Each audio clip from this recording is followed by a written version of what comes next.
Welcome to Democracy Now!, democracynow.org, the War and Peace Report. I'm Amy Goodman. The United Nations is now estimating at least 850,000 people are expected to cross the Mediterranean this year and next, seeking refuge in Europe to escape violence and unrest in Syria, Afghanistan, Pakistan, Iraq, sub-Saharan Africa, and other countries. 366,000 have already arrived in Europe this year. Earlier today, the President of the European Commission called on European Union member states to accept a total of 160,000 asylum seekers from war-torn countries. This comes as Venezuelan President Nicolas Maduro has announced Venezuela will take in 20,000 Syrian refugees, while Brazilian President Dilma Rousseff says Brazil will welcome refugees with open arms. Chile's President Michelle Bachelet says Chile will also accept more refugees. The United States, however, is reportedly considering taking in more Syrian refugees as it faces increasing domestic and international pressure. White House spokesperson Josh Earnest addressed the crisis. We continue to be concerned about the vulnerable position of so many people who are fleeing violence in their home countries. The United States, in the way that we play a leading role in confronting so many other thorny and difficult problems, are prepared to continue to play a leading role in trying to assist those organizations that are trying to meet the needs and basic humanitarian needs. The United States has resettled only approximately 1,500 Syrians since the violence began. We'll look at the global refugee crisis around the world after headlines. British authorities are defending the recent drone killing of 2 British citizens in Syria accused of fighting for ISIL. England does not have a parliamentary mandate to take military action in Syria.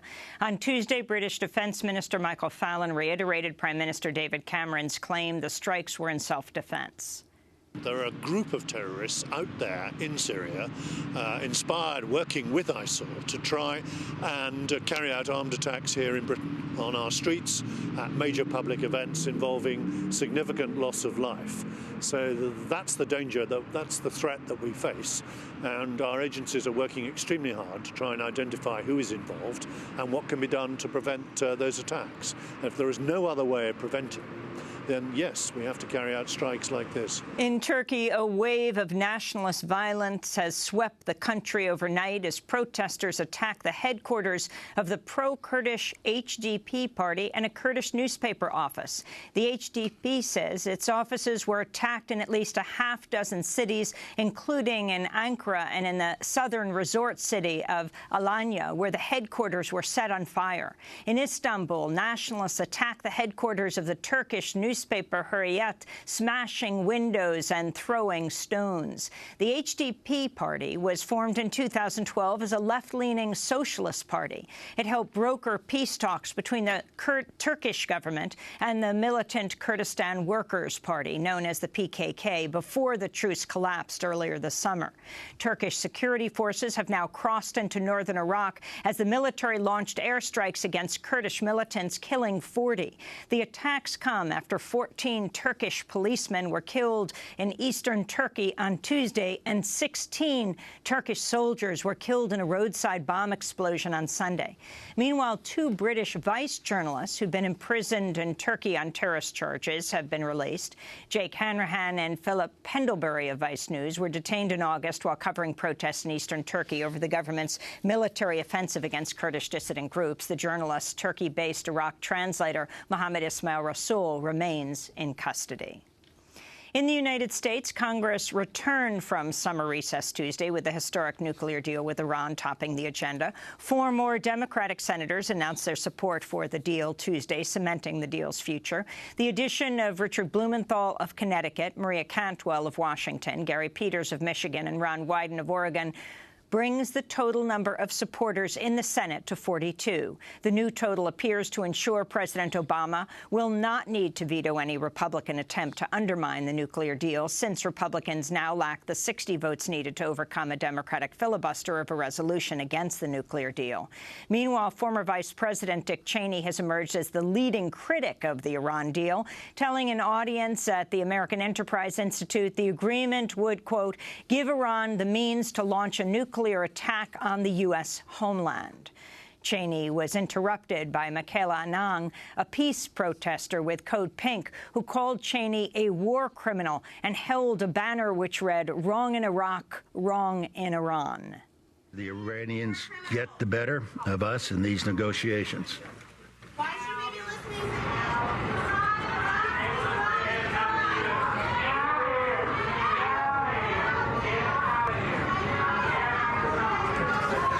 Democratic presidential candidate Hillary Clinton is expected to deliver a major address on the Iran nuclear deal today, voicing support for the agreement after helping to lay the groundwork for it as Secretary of State.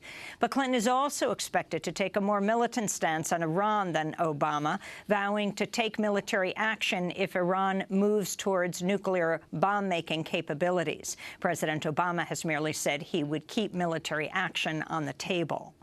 Meanwhile, Hillary Clinton has apologized for relying exclusively on a private email server while she was Secretary of State, a day after she told the Associated Press she didn't need to apologize because, quote, what I did was allowed. Clinton apologized in an interview with ABC News.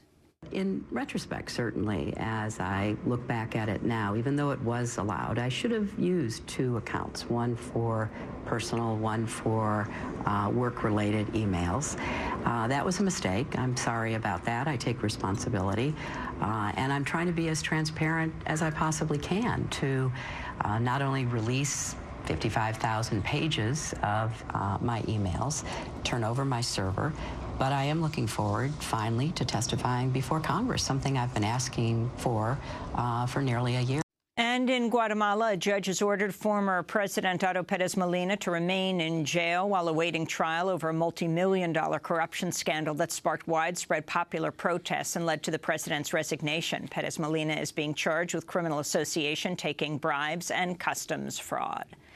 In Kentucky, Rowan County Clerk Kim Davis has been released from jail after 5 days behind bars for refusing a judge's order to provide marriage licenses to same-sex couples. U.S. District Judge David Bunning ordered Davis released, but said she cannot interfere with her deputies who've been issuing licenses to same-sex couples in her absence. Republican presidential candidates Ted Cruz and Mike Huckabee met with Davis while she was behind bars. After her release, she appeared on stage holding her attorney and Mike Huckabee's hands with tears in her eyes as Eye of the Tiger played from speakers. Kim Davis addressed the crowd. I just want to give God the glory. His people have rallied, and you are a strong people. We serve a living God who knows exactly where each and every one of us is at. Just keep on pressing. Don't let down, because he is here.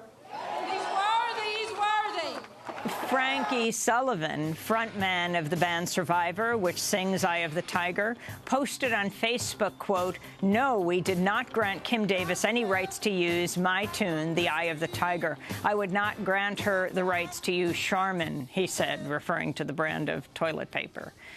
In Kansas, a jury has recommended white supremacist Frazier Glenn Miller receive the death penalty. Miller was convicted earlier in September of capital murder for killing 3 people at a Jewish community center and assisted living facility in the Kansas City suburb of Overland Park last year. In Seattle, the teachers' union has launched a strike for the first day of school today after negotiations broke down Tuesday night. The teachers are demanding fewer standardized tests for students, more time to prepare for classes, and better pay. The strike comes after Washington's Supreme Court ruled last week that the state's new charter school system is unconstitutional. This is the first teacher strike in Seattle in 30 years. The United Airlines CEO and 2 other senior executives have stepped down amidst a federal corruption probe. Federal authorities are investigating whether United launched a direct flight from Newark to Columbia, South Carolina, to curry favor with David Sampson, the former chair of the Port Authority of New York and New Jersey, which operates all New York area airports. Sampson, who had a weekend home in Columbia, South Carolina, is a longtime ally of New Jersey Governor and Republican presidential candidate Chris Christie. Sampson resigned in the wake of the Bridgegate scandal, where Christie appointees and staffers apparently colluded to create traffic jams on the George Washington Bridge as a form of political revenge against a Democratic mayor who would not support Chris Christie. Tuesday, September 8th, marked Native American Women's Equal Pay Day. On average, American Indian and Alaskan Native women are paid only 59 cents for every dollar that white men earn. And in Baltimore, the city has reached a tentative $6.4 million settlement with the family of Freddie Gray, an African-American man who died in April after being arrested and transported without a seatbelt in a police van. His family said that his spine was 80% severed at the neck. Police said they arrested him for making eye contact with them, then running away. 6 Baltimore police officers are currently facing criminal prosecution over his death. And those are some of the headlines. This is Democracy Now!, democracynow.org, The War and Peace Report. I'm Amy Goodman. And I'm Juan Gonzalez. Welcome to all of our listeners and viewers around the country and around the world.